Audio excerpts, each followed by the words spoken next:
Watching radar this morning closely, we are still mostly dry in our region, but we're watching a stronger storm now in parts of North Georgia and Towns County. It's the other side of Rabun County. Not severe, several lightning strikes happening though, so we'll watch that closely. The environment's not quite ready, if you will, to support severe weather in our region just yet.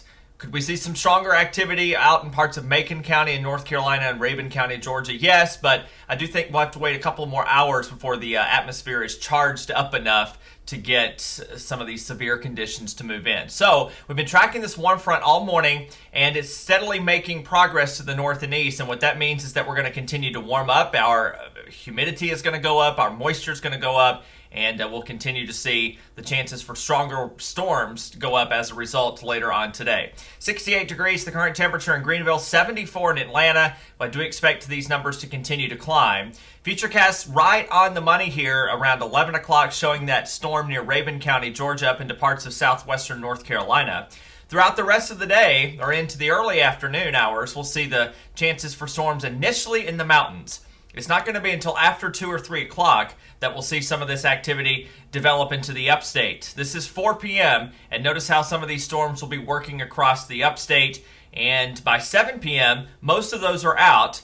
We'll be watching for any redevelopment out in parts of Tennessee. FUTURECAST does want to move them across the mountains, but in a weakening trend, because I don't think that the atmosphere can recover enough from the storms earlier in the day. We'll watch and see. That's a potential, but it's not a high probability, so that's, of course, good news. One round of storms is enough.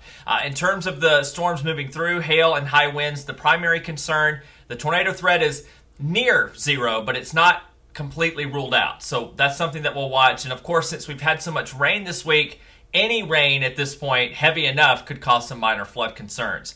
Very much a summertime forecast for the weekend. Heat and humidity, the main story. We'll have scattered storms, so if you are trying to get outside and do something over this weekend, keep in mind that rain chance and storm chance is not zero.